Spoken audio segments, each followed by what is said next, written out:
I'm quitting YouTube. That's what I feel like saying anyway today. How the hell did you monetize your channel and I can't monetize my channel? Like, how did you get 60,000 views? What do you do when you get to that place where you want to quit? What do you do? I've been posting daily for almost a month and I haven't seen anything for it. I'm like, what am I doing this for? Am I wasting my time? But another part of me is saying this. A month is nothing. It's nothing. Barely even got any data. You're just building the muscle of showing up. I just feel like I'm at this point where I can like quietly back out of the room, close the door, and no one would know I was missing. But you and I are not going to quit. And we know why, right? Anytime we start something new, it's exciting. We make a big leap. We feel invigorated because we've actually like taken the step. It's very exciting. And then we kind of come to this part where it's like not so fun anymore. We're not seeing immediate wins. We're in the building phase. We're showing up. We're showing up often with very little reward. And that's the part where people jump ship. But it's exactly at that part that the work is necessary, that the persistence is mandatory.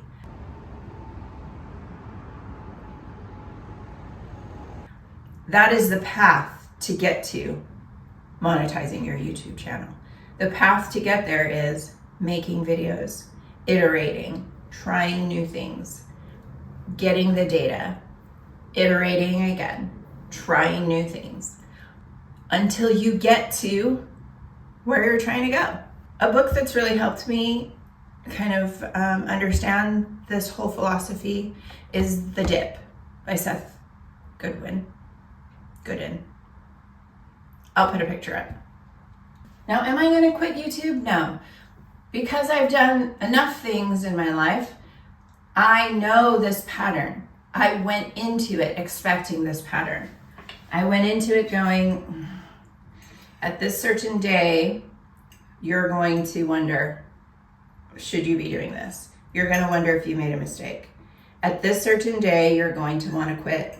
The pattern is there for everything hard I've ever done. When I moved to a different country, that pattern was still there. There was this really exciting point, and then there was the middle area of just working and feeling like the needle's not moving,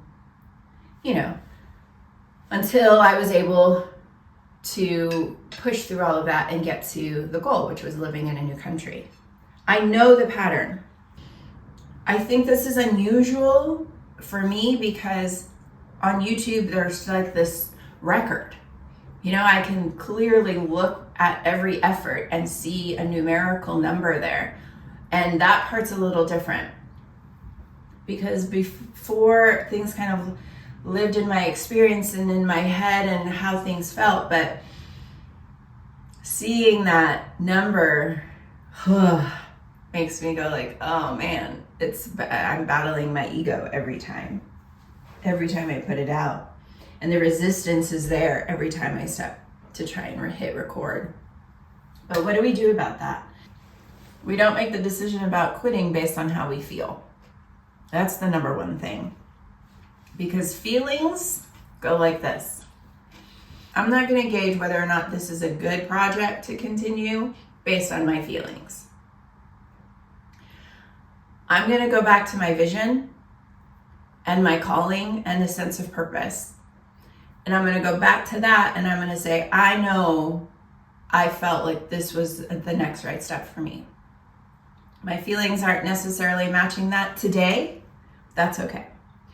What else are we looking at? I know that I'm not going to quit based on the views. I know enough to know that the views do not matter as much as my consistency and my learning and my growth. The views are just, they're data. Am I learning things? Am I showing up in new learnings every day? Is there growth? Absolutely. 100%. Am I getting better at this? Yeah, On some days though, I feel like I'm getting better at it much slower, and other days I feel I'm getting better at it much quicker. But depending on the day, right? So we're not going to judge should we quit based on how we feel. We're not going to judge should we quit based on the views on YouTube. So what are we going to decide if it's worth it? What evidence will we use? Well, we're gonna ask ourselves, and we're gonna go back to why we're doing this. What's your why? What's your why for doing it? And does that why still stand? Does that still feel like a valuable starting point?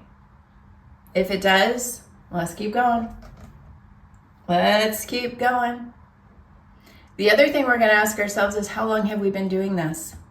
If it's like me, 30 days, let's keep going.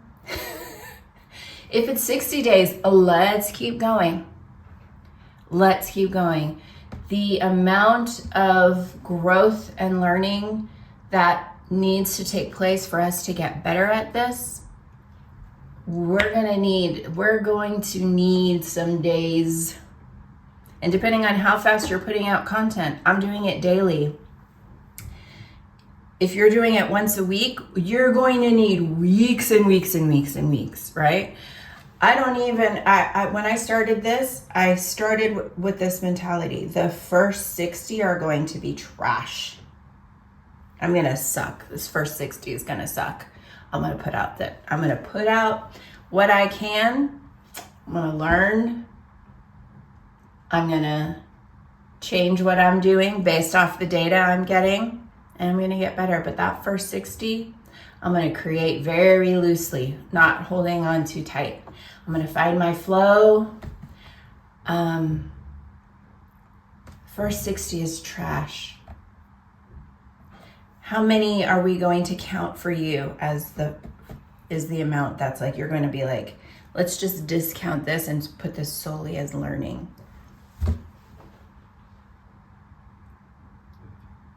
Here's something else to consider if you're thinking about quitting YouTube. If you're looking for an easier way, a shortcut, a hack, there is none. The thing that gets you better, the thing that makes you good, the thing that changes your videos is going to be reps. And I hate that. I hate that so much. It's the reps. I mean, if I look back at my first video, it's already different than what it is now, but I know I got lots to learn. But that's the problem, and that's what makes people want to quit, is that when they go and they enter this new arena and they're newbies like me, there have been things I have done. But when I enter this arena of YouTube and I feel new, like a baby, like, what am I don't know anything. We take that whole identity. I don't know anything. And we allow that to steal from us what we do know. Like, wait a second, I've done some stuff. I'm new here in YouTube, but I have done some stuff. I have started businesses. I have moved to another country, sold everything, came to a new country I've never been to, learned a language. Like, I have done some stuff, right? But I forget that when I'm on YouTube. And so I think it's important that we don't allow the mindset of being a newbie at something and allow that to make us forget who we are. We're new here, but there's expertise we bring. Let's not allow the newness to make us forget who we are. So, thinking about quitting, think about your why. Don't panic because you feel new.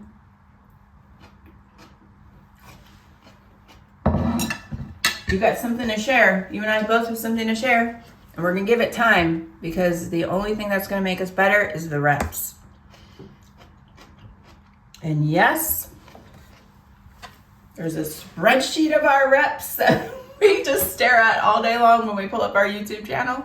We're gonna allow the feelings to go through our body, the feelings of being tired, feeling like, what am I doing this for? Feeling unsure, getting those ego dings. We're gonna allow that to process through, but we're not going to quit based off of how we feel. Not if you know you should be here. You and I both, we belong here. There's something about us that makes us know that this is a platform for us to share something into the world. You wouldn't be here if you didn't feel that way. And if you don't feel that way, then yeah, like maybe look at your why. But if you feel like, and I think you do, I think you feel like, I belong here. It's just, it's hard and I feel like quitting. I hear you. You're not alone. You're in the dip. You're in the not fun zone. You're in the zone of make it and toss it and take what you can in terms of learning. But we're on the road to mastery, and this is what that road looks like. So we were expecting these moments of wanting to quit. We're gonna keep going. I have a friend who is learning guitar, and when she first started, she was just brand new and wasn't very good. And now after months and months and months and months, I can see when she'll play, I can see she's so much better. There's another friend that I have who started photography, brand new. Her pictures were not good. She just kept taking them. And I want to say it's about 1.5 years later, and now she's starting to get good. And we see the improvements that people make, and we forget that there's the whole bunch of middle ground of work, of showing up when they're tired, of showing up when they want to quit, feeling discouraged. There's a whole bunch of middle ground that we don't see. We just see payoff. And if you today are like me, and we took our eyes off of our why, and we put our eyes on the wrong evidence, and we're looking at the views, and we're looking at people who have made it, who are monetizing their channels, and we're like, how the hell did you monetize your channel and I can't monetize my channel? Like, how did you get 60,000 views on that video? How the hell did you do that? Because when I look at the person who did that, they are not the kind of person I would think would be able to do that. It's not a video I would necessarily watch myself, but I'm like, these people are doing it. So we take our eyes and we start looking at the wrong evidence. We need to keep our eyes on our own work. Me and you. We should look at our own work. What is for us today? And we're not going to quit, even though we feel like it. We're just going to tell ourselves we're in the dip, and there are a lot more dips to come. We'll ride those out too.